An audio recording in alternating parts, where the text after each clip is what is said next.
तो बड़ा सरलतम उपाय देता हूँ। आपको मैं कहूँगा त्याग करो, तपस्या करो, व्रत करो, उपवास करो, तो शायद ये आपके लिए संभव न हो। पर मैं आपको कुछ ऐसी बातें बताना चाहता हूँ जो आपके कर्म की निर्जरा का बड़ा सबल निमित्त बनता है। पहली बात, दुख को सहने का अभ्यास करो। क्या कहा? दुख को सहने का अभ्यास करो। दुख आता है विपत्ति के रूप में, बीमारी के रूप में, वियोग के रूप में या अन्य किसी प्रकार की विसंगति के रूप में। आपको पता है दुख क्यों आता है? दुख क्यों आया? कभी सोचते हो? जीवन में दुख आया तो वो दुख क्यों आया? बोलिए, क्यों आता है दुख? पाप कर्म के योग से, यही है ना। तो दुख आया है, किस वजह से आया है? पाप कर्म के योग से आया है। इसका मतलब दुख का आना पाप के जाने का साइन है। बात समझ में आ रही है? दुख का आना किसका साइन है? पाप के जाने के लक्षण है। तो जब दुख आए तो चुपचाप सह लो कि ये सोचो ये पाप जा रहा है। सहन शक्ति को बढ़ाइए। आप जितना सहोगे उतना समर्थ बनोगे। तो कुछ भी हो उसे सह लीजिए, सहने का अभ्यास बढ़ाइए। मेरा दुख मुझे ही भोगना है।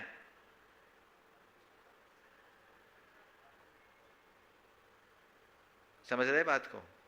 सहो न कहो, आपे में रहो, है ना। इस आशय का एक हाइकू है गुरुदेव का। तो दुख को सहो, ये निर्जरा का कारण है एक। दूसरा, दुर्वचन को सहो। कोई आपसे कोई अपशब्द बोल दे, आपने उसे पकड़ लिया तो बंध और मन में द्वंद्व, छोड़ दिया तो निर्जरा और आनंद। बात समझ रहे हैं? किसी ने आपसे कुछ कहा, आपने पकड़ा तो बंध और द्वंद्व, छोड़ दिया तो निर्जरा और आनंद। बात समझ रहे हैं? आप लोग क्या करते हो? किसी ने कुछ कहा, झट से पकड़ लिया, पकड़ कर उसको हमने एकदम इस तरह से पकड़ लिया कि वही हमें जकड़ लेता है।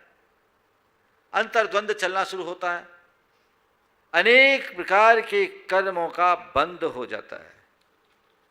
सोच बदल लीजिए। कोई दुर्वचन कहे तो ये सोचो ये भी मेरे कर्म की निर्जरा का निमित्त बनकर आया है। आप ऐसा कर सकते हैं? बोलो, कर सकते हैं? यहां तो सब कर सकते हैं, पर यहां से बाहर जाने के बाद अगर तुम निर्जरा के अवसर ढूंढना चाहते हो तो कदम कदम पर निर्जरा है। वो तुम्हारे आनंद का निमित्त है। कोई कुछ कह दे, ठीक है, टाल दो, ये कर्म का काटने का निमित्त है। वो बोल रहा है, बोलने दो, मुझे उसे लेना ही नहीं। एक व्यक्ति आया, बहुत गुस्से में था। बोले क्या हुआ? बोले सामने वाले ने मुझे गाली दे दिया। मैंने गाली दिया, तूने लिया क्यों? गाली दिया तो तमतमाए क्यों? बोले उसने मुझे गाली दे दी। गाली अच्छी चीज थोड़ी है, तो अच्छी चीज नहीं है तो तूने लिया क्यों? गाली दिया, दे लेने देता, तुझे क्या होता? उसकी गाली उसके पास रहती।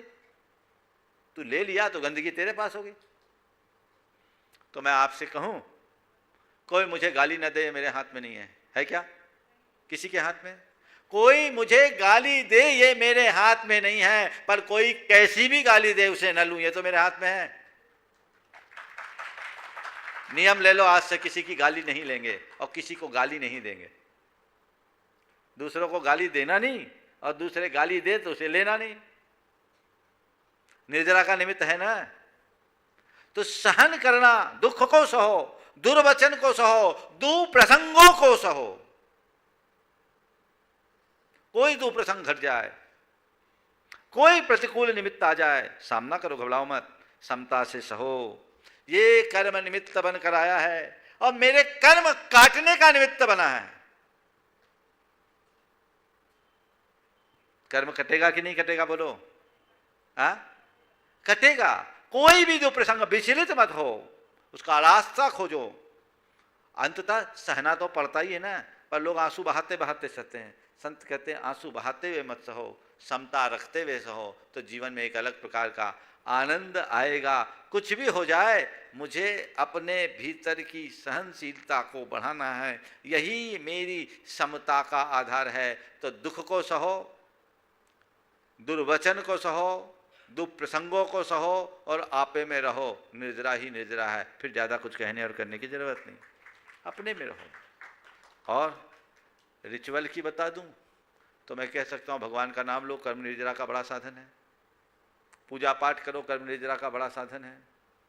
समझ गए? पर मुझे नहीं मालूम कि भगवान का नाम लेकर तुम कितनी निर्जरा करोगे। मुझे नहीं पता कि तुम पूजा पाठ करके कितना पुण्य करोगे और निर्जरा करोगे, लेकिन इस बात का स्पष्ट अनुभव है कि अपने स्वभाव में बदलाव लाओगे तो न केवल कर्म की निर्जरा करोगे, अपितु उसका आनंद भी लोगे। ये हमारे जीवन में घटना चाहिए।